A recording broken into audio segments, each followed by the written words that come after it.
So how do we characterize conduction process and heat transfer rate in two-dimensional systems? So as a rule of thumb, natural systems, the tough part is going from 1D to 2D. Going from 2 dimensions to 3 dimensions is just a matter of routine repetitive procedure. For instance, what you will see is that you will start seeing multiple eigenvalue problems when you actually go from 2 to 3D. So we will not discuss 3D systems in this class. I would like to bring to your notice that 3D system is just an extension of what you would see in a 2D. So let's take a simple slab, a 2D slab, x direction, and this is y direction. Okay, so you need two coordinate systems, and let's say the length in the x direction is L, and the width, let's say, is W. Okay. And in principle, if it is 3D, there will be a third dimension which is outside the pole. Okay. And let's say that we maintain 3 sides at a constant temperature T1, and let's say the 4th side is maintained at a temperature T2. So I assume that T1 is not equal to T2. Okay. And if I assume that Q dot equal to 0, that is the net rate of heat generation per unit volume is 0. Okay. I mean, in principle you could include that also, but let's say to start with, the net rate of heat generation inside the slab is 0, and if I assume that it's a steady state condition, right? So what are the processes which are involved here? What are the processes?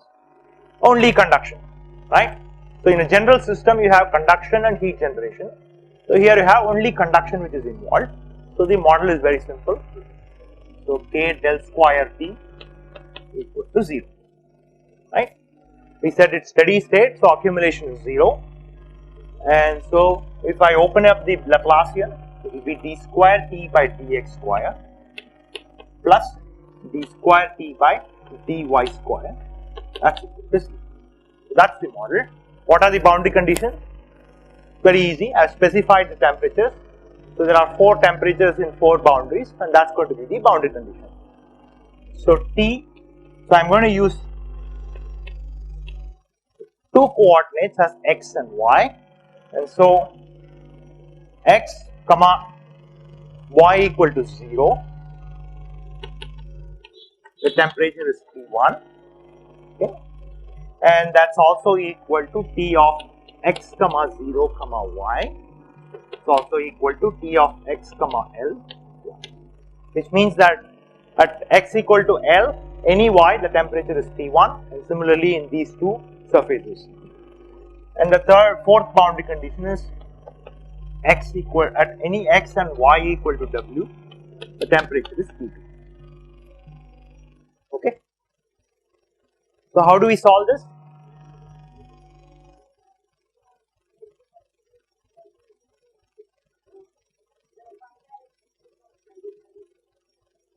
What about x direction?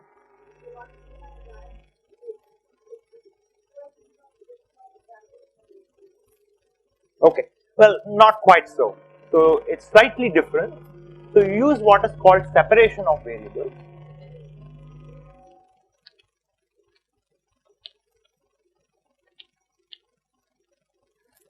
So if you knock off one by one, then you will see that the eigenvalue problem that you will get will actually not be a closed form eigenvalue problem. So it is better to assume upfront that the separation of variable means that the x and y dependence of these two, x and y dependence of this equation are independent of each other. Is that a correct assumption? Why is it that separation of variables works for this? Does anyone know? So whenever you have a linear problem, okay, so linear problems, they have this property that you will be able to decompose the linear problem into its multiple linear components. So it's linear in both x and linear in both x and y direction. Therefore, the solution has to be a product of 2 functions where each of these functions are dependent only on that coordinate system. So the way to do that is you make a substitution, okay, not like the way we did before. So we said theta is t minus 1 divided by t2 minus t1. So now we use a dimensionless quantity. So note that theta is a dimensionless quantity. You have a ratio of temperature difference with another temperature difference. Okay. So this is the first time you start seeing a dimensionless temperature in this course. Okay. I mean, you could still use the original change of variables that we did, but this is just makes your life little easy in terms of the solution, and the solution comes out in a much more elegant fashion. Okay.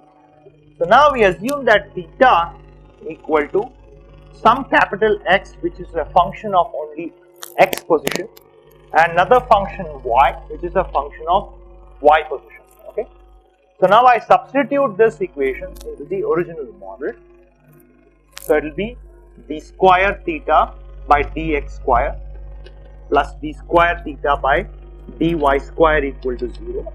So now if I substitute the separation of variables, so representing the solution as a product of two different independent functions is what is called as separation of variables. So I can write this as y into d square x by dx square plus x into d square y by dy square equal to 0. Okay. So all I have done is I have substituted theta and then just evaluated the derivatives. Now I can rewrite this as minus 1 by x d square x by dx square equal to 1 by y d square y by dy square. So I can rewrite the expression like this. Okay. So the left hand side, if you look at the expression here, the left hand side is only a function of x direction, and the right hand side is only a function of y direction. So what should be each of these quantities? If you have two functions, each of these are function of different coordinates, and if they are equal, then they should be a constant. So if we assume that this is a constant, so if I put lambda square as the constant, because these are completely independent functions, and only way by which two independent functions can be equal to each other is when these two functions are a constant. And so if that constant is lambda square, so I can now break this down into two independent eigenvalue problems. So minus 1 by x d square x by dx square equal to lambda square 1 by y d square y by dy square equal to lambda square. I can break this down into two eigenvalue problems. What is the general solution of the first problem? What's the general solution? Yeah, cos and sine. So note that the eigenvalues are now imaginary.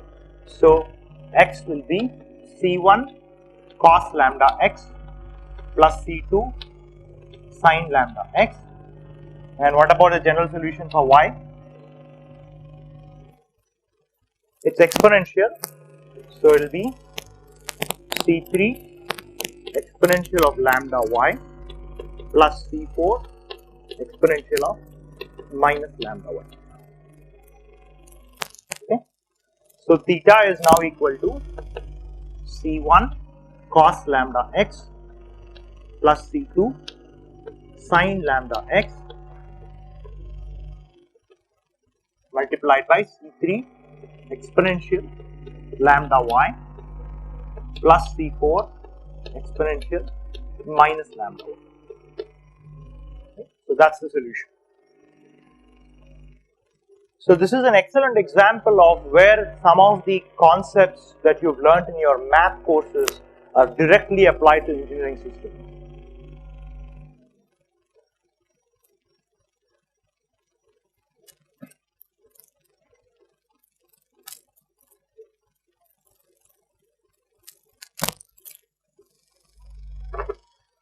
So the boundary conditions are theta at x comma y equal to 0.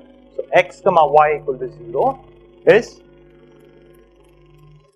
what's the boundary condition? So note that theta is defined as t minus t1 by t2 minus t1. So this is 0, right? And that's also equal to theta at x equal to 0 comma y, and that's also equal to theta of x equal to L comma y. And theta at x equal to x comma y equal to w, that will be equal to 1. So in fact, it is for this reason why we chose that type of a scaling. So your boundary condition essentially becomes 0 and 1, and it helps in solving the problem. So if I impose the first boundary condition, that will be 0 equal to, so any x and y equal to 0. So if I set y equal to 0, so then it will be C1 cos lambda x plus C2 sin lambda x multiplied by C3 plus C4. And if I put the second boundary condition, that x equal to 0, we will have 0 equal to C1 cos lambda x multiplied by C3 plus C4. So from these two you can easily read out. So cos lambda x is the eigenfunction of the eigenvalue problem, and that cannot be trivial, which means it cannot be 0. So therefore this imposes that C1 equal to 0, and this imposes that C3 equal to minus C4. Okay. So that's what these two boundary conditions will impose. So now theta equal to C2 sin lambda x into, I can pull C4 out here, so e to the power of lambda y minus e power minus lambda y. Okay, yeah, that's fine. So e power, yeah, yeah, no, not necessarily, not necessarily. So you will come to the third boundary condition, right? So it will all from 3 solve. So it's fine. You can put the third one here. It wouldn't matter actually how you put them. It wouldn't matter. You will get the same solution. Okay. So the third boundary condition you can impose and say that C4 C2 sin lambda L into e power lambda y minus e power minus lambda y equal to 0. Okay. So what's the solution of this problem?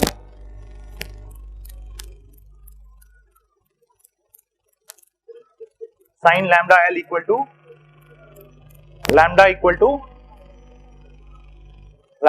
2 n pi by L. Is that the solution? N pi by L. Okay. So the reason is, if C4 or C2, if either of them are 0, then the solution theta is always equal to 0. So you know that theta is not 0. So therefore sin lambda L is the one that has to be 0. So sin lambda L equal to 0 means lambda equal to n pi by L. What is the value of n? Integer, any integer except 0. Why?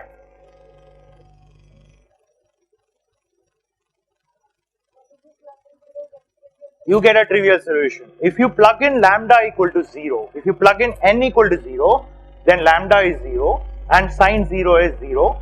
So what you get is a trivial solution where the temperature everywhere in the slab is 0, but we know that's not the case. So therefore the permissible values for n is going from 1, 2, 3 up to infinity. So those are the permitted values of n that can be applied here. Okay. So now comes the fourth boundary condition.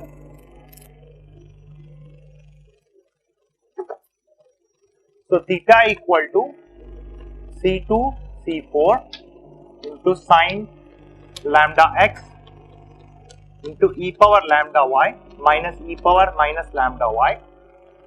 So I can now replace this as sine hyperbolic. Sine hyperbolic is just e power lambda y minus e power minus lambda y divided by 2. So this is 2 times C2 C4 sine lambda x into sine hyperbolic of lambda y. Okay. And as lambda goes from anywhere between 1 to infinity, so you will get different values of constant for every value of n. So therefore theta n will be Cn sine lambda x into sine hyperbolic of lambda y. Okay, so that's the value of theta for any n.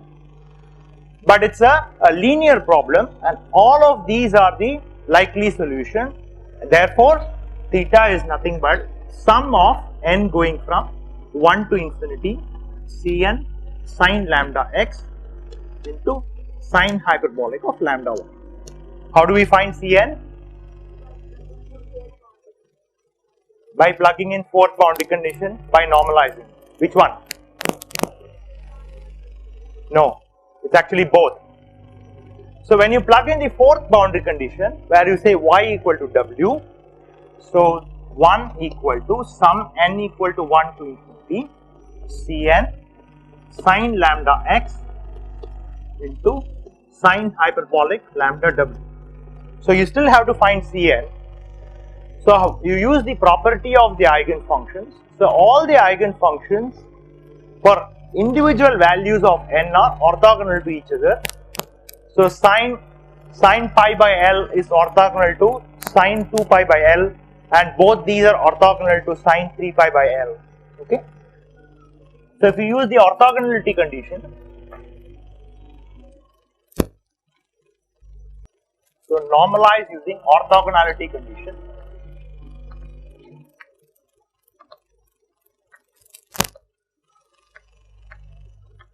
Orthogonality condition. So you will find that Cn is given by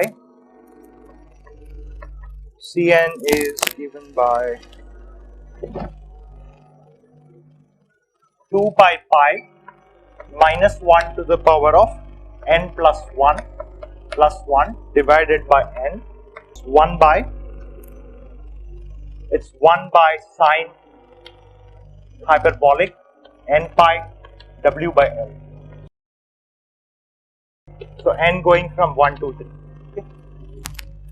So that's the value of Cn, and these are the isotherms that you will get. These are the constant temperature lines that you will find on the slab.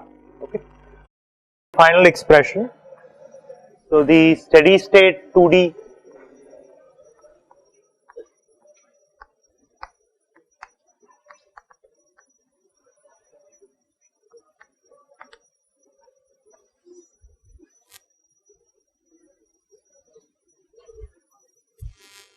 So we said that Cn, which is the coefficient in front of the series summation expression, that's given by 2 by pi and minus 1 to the power of n plus 1 by n into 1 pi sine hyperbolic n pi w by L, n going from 1 to 3 etc. And the solution is 2 by pi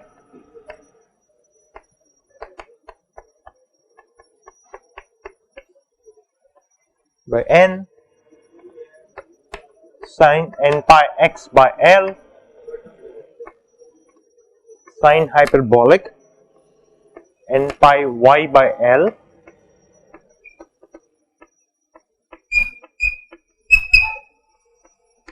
sine hyperbolic n pi w by L. Okay. So that's the solution. So let's just quickly look at what is the temperature profile and discuss a little bit about that before we march forward into the next topic.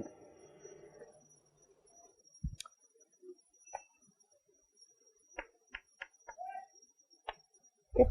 So 0 to L is the length in the x direction and 0 to W is the width in the y direction. And according to the definition,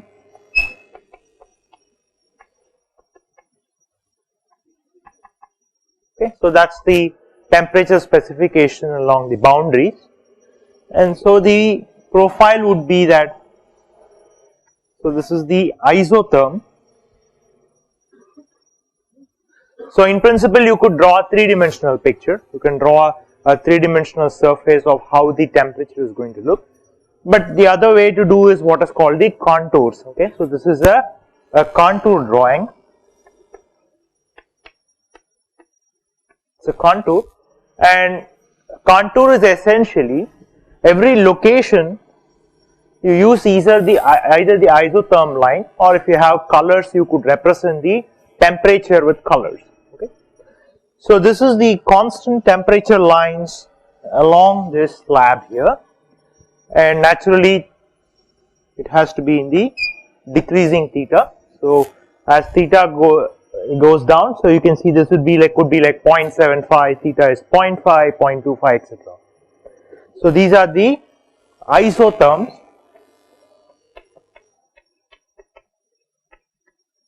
or constant temperature lines.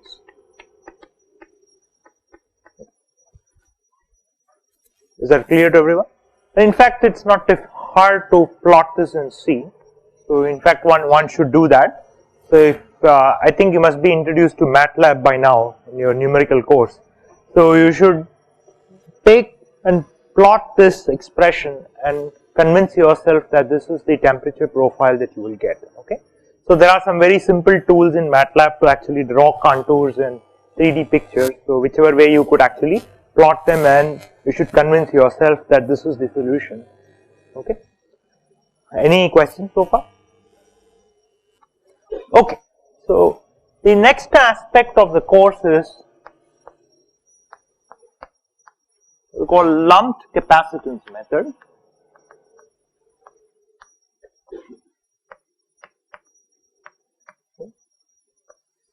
We've already come across the word lumping. So remember a couple of lectures ago, I told you that when you want to crash a certain dimension because you want to assume that the gradients are negligible in a certain dimension, then you integrate, and what you do is called lumping.